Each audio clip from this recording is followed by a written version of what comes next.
Hello, friends. Here's Calvin and I. We're going to do a quick video for you today that I hope is really helpful. It's going to be short, about 10 minutes. So last week, I met with a couple of potential clients, and they are starting to think about and starting to get their online businesses ramped up. So one of them was thinking about, do I want to do this? And the other one is in motion. Both of them said, Karen, I want to create my own business, but I don't want to do social media. And I said, me either. We kind of laughed. And so the things that I shared with them and things that I've been thinking about since this conversation, I thought would be really helpful for you.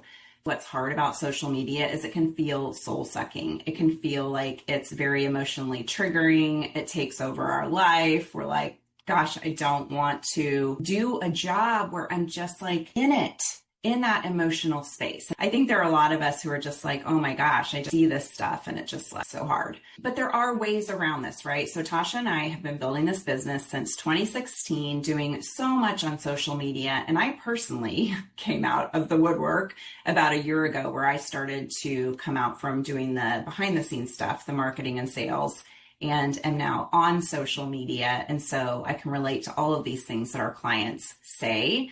So the things that have been really helpful for me, three things. Number one is to intentionally define the role of social media in your business. So I'm in my cozy little home, which is my work, right? It's my home, the work that I do, the work that I love. And then I step out the door and I'm on a busy street and there's oncoming traffic. Right? The newsfeed is the oncoming traffic. And if we step out into the road with oncoming traffic, we are going to get hit by a car at some point. And so this is kind of what social media feels like, is we're just letting it happen to us. We're stepping out into the road. We're waiting to get hit by the car. We're laying in the road and we're like, no, I can't get up and do my job. So what we want to do is actually just flip that around. We want to define the role of social media and then use social media in our business in a different way than we would use if we were just using it for social, catching up with old friends from high school, checking on our high school boyfriend. What is he doing? We need to know. Is he still married? I'm just kidding. Actually not, right? And so we have to define it. So for us, like how I define social media in our business is I really think about it as I'm so grateful for this tool. And without it, we wouldn't have a business. We wouldn't be able to connect with all of these people.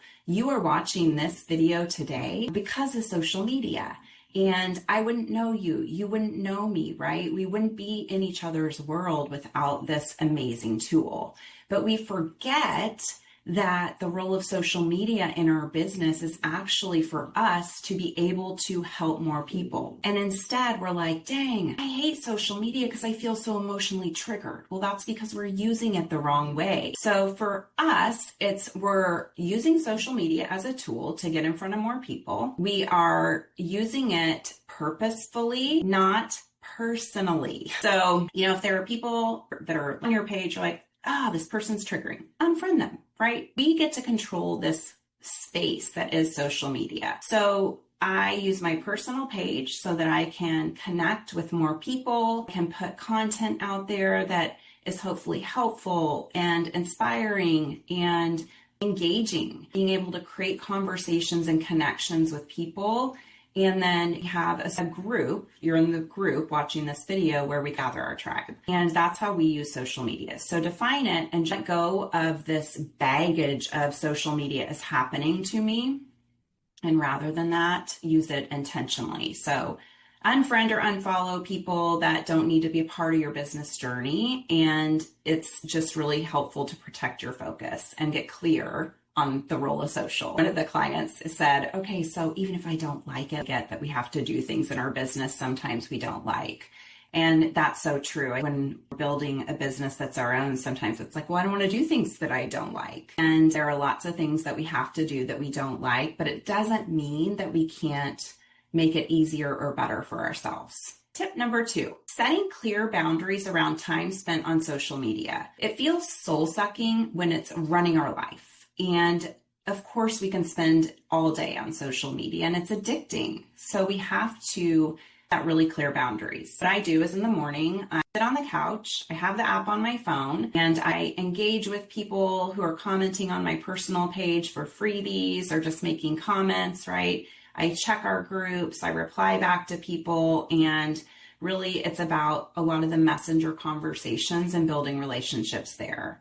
So I have a set time in the morning where I'm doing some of those tasks, and then I have a set time in the afternoon where I'm doing other pieces of it. And Tasha does it a little bit differently. She is like, I can't have the app on my phone because I can't be trusted to not just get on there at 10 o'clock at night.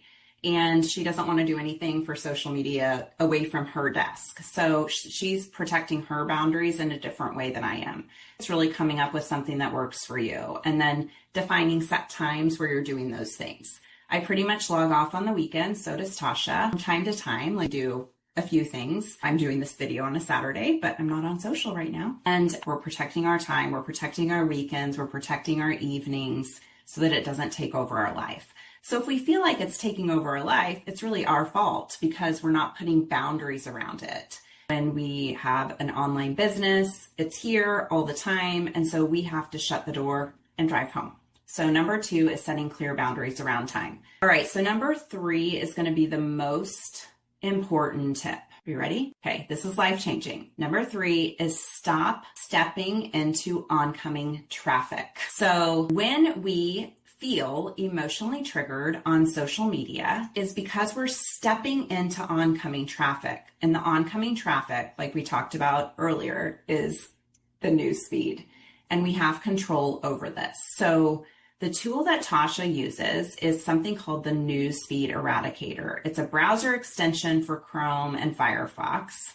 It removes the news feed from social media. So you can still post, you can see your posts, you can see your group, but there's no news feed. It's just gone. And so you can remove that so that you don't have to worry if you don't have self-control and you're like, I can't help it, Karen. I just keep stepping into the oncoming traffic. I just can't help it. This is going to be your self-control. So do the newsfeed eradicator. I'm lazy. I've actually never set it up and I'm very self-controlled with, I just don't scroll through. I will go to our clients' pages and look at their posts, but I just don't scroll through the newsfeed because I'm doing, again, intentional tasks on social media. So we've got to quit stepping into oncoming traffic. We've got to control what we see, right? Control how we use social media. And then we aren't going to get hit by a car. So tip number 1, defining the role of social media in your business. Tip number 2, setting clear boundaries around time. Or tip number 3, stop stepping into oncoming traffic. Social media is fun when we can engage with people, when we create content that they're engaging on. We're like, oh, that helped them or that resonated with them. So I hope this is helpful. You're not alone. You know, it's hard running an online business, but we can make it a little bit easier by really taking control and doing these things. So have a great day.